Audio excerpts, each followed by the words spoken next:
जंगल की बारिश। एक जंगल में बहुत सारे पक्षी रहा करते थे।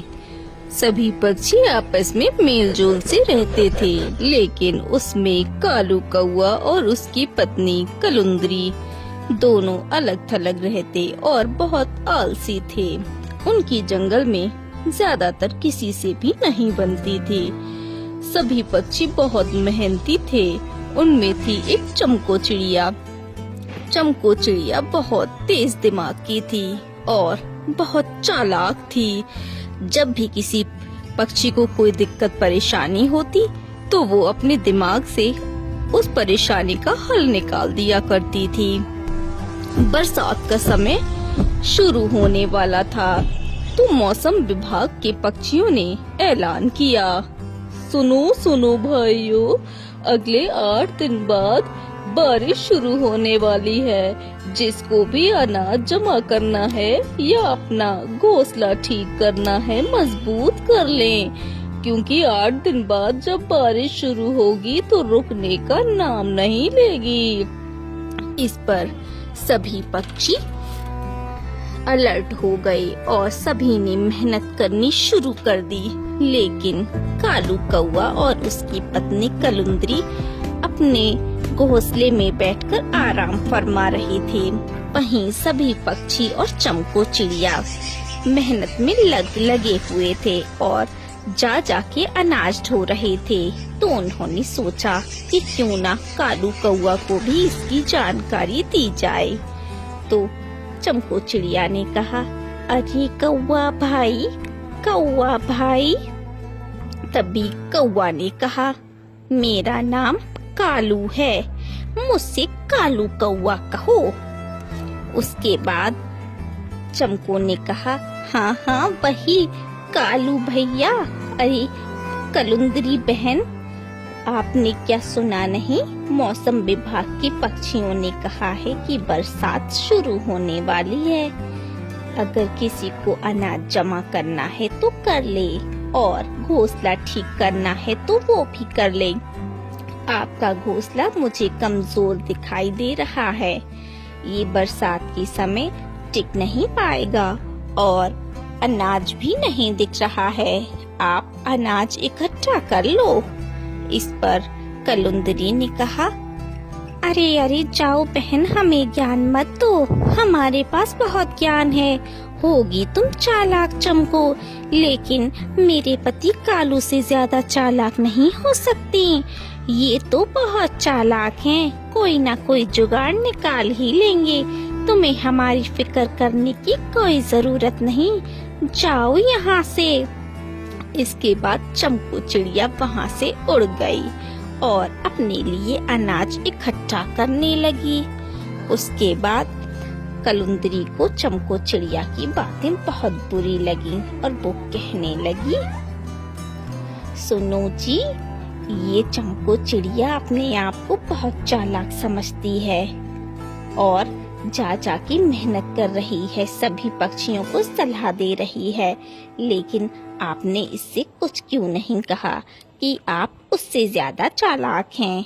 इस पर कालू कौवे ने कहा, हाँ मैं उससे ज्यादा चालाक हूँ, ये तो मैं आने वाले समय में बता ही दूंगा।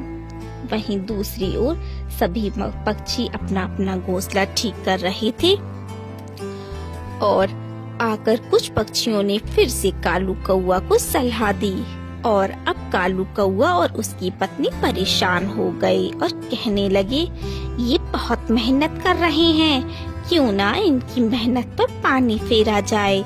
ये तो सोच रहे हैं कि आने वाले 8 दिन में बारिश होगी तो ये तब तक अनाज इकट्ठा कर लेंगे। लेकिन अगर क्यों ना ऐसा हो कि बारिश आज ही हो जाए तो कितना मजा आए।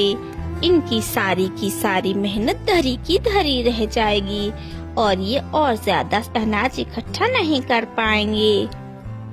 इस पर कलुंदरी ने कहा, हाँ वो तो बात सही है, लेकिन हमें हमारा घर मजबूत नहीं लग रहा और अनाज तो हमारे पास भी नहीं है।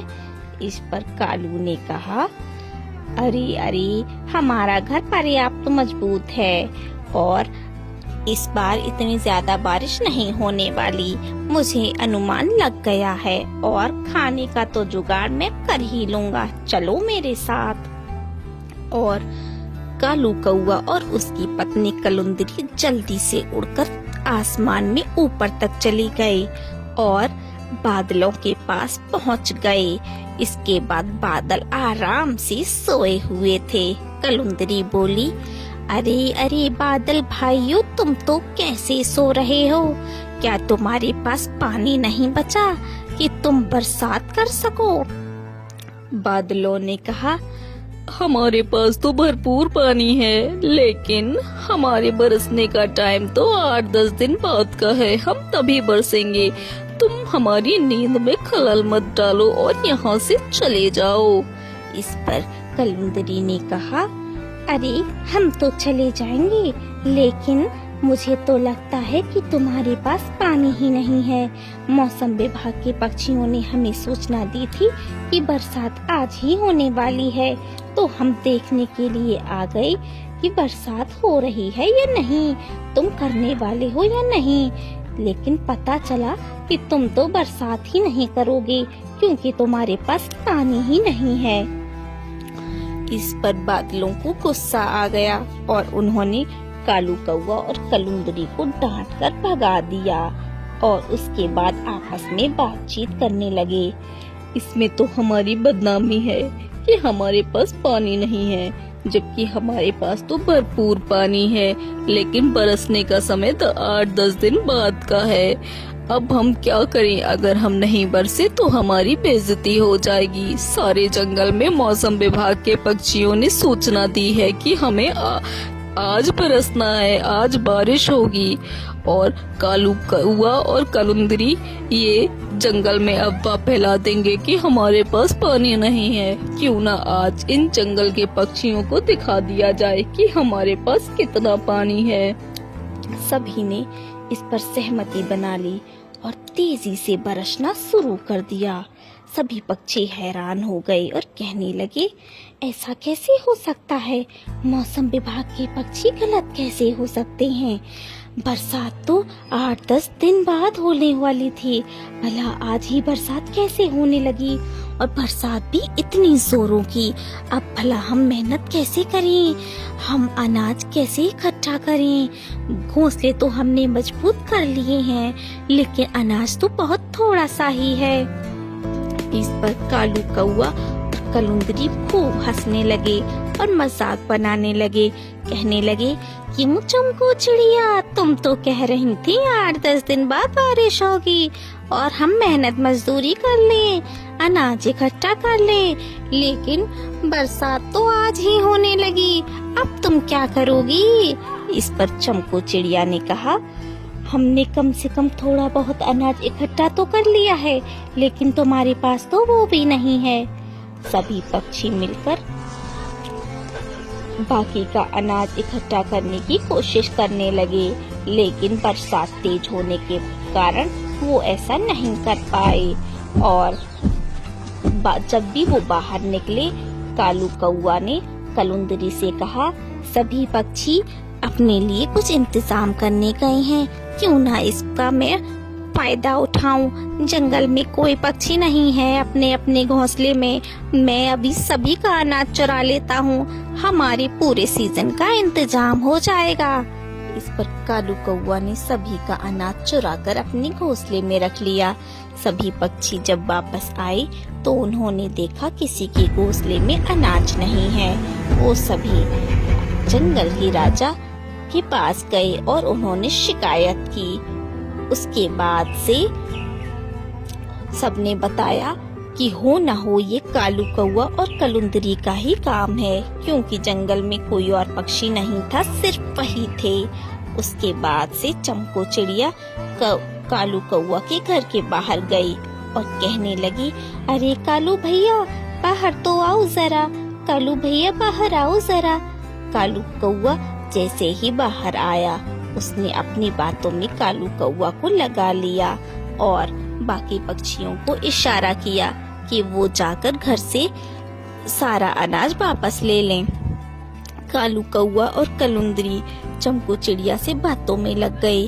तो सभी पक्षियों ने जाकर अनाज को निकाल लिया और बरसात बहुत तेज होने की वजह से कालू कौवा और कलुंदरी का घर बह गया। घर बह जाने की वजह से कलुंदरी और उसका पति कालू जोर जोर से रोने लगे और राजा के पास गए और कहने लगे, राजा, हमारे कर्मों का फल हमें मिला है। हमने ही बादलों से जाकर कहा था बरसने के लिए, इसीलिए वो गुस्से में बेवक्त जोरों से बरसे हैं और हमने ही सभी पक्षियों का अनाज चुराया था। हमारी मदद करें, हमने अपना जुर्म कबूल कर लिया है।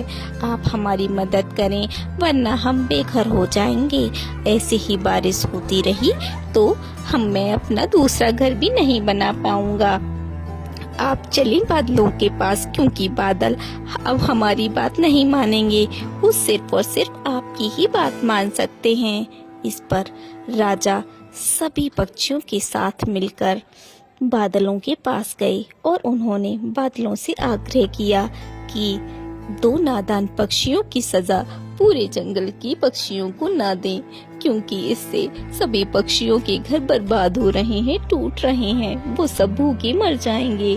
मैं इन दोनों नादान पक्षियों की तरफ से आपसे माफी मांगना चाहता हूँ। इस पर बादलों को राजा पर दया आ गई और उन्होंने कहा, बात तो ठीक है, 2 नादान पक्षियों की सजा सभी को नहीं मिलनी चाहिए। इस पर कालू कौवा और कलुंदरी ने कहा, हमें माफ कर दो, हम ऐसा आप कभी नहीं करेंगे।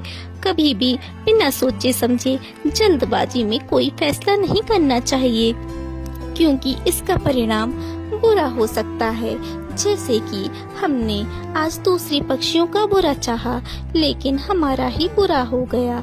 इसलिए हमें कभी किसी का बुरा नहीं सोचना चाहिए और ना ही बुरा करना चाहिए। सारी बातों को सुनने के बाद और समझने के बाद बादलों ने बरसात रोकने का फैसला किया। फिर उसके बाद वो अपने टाइम पर बरसना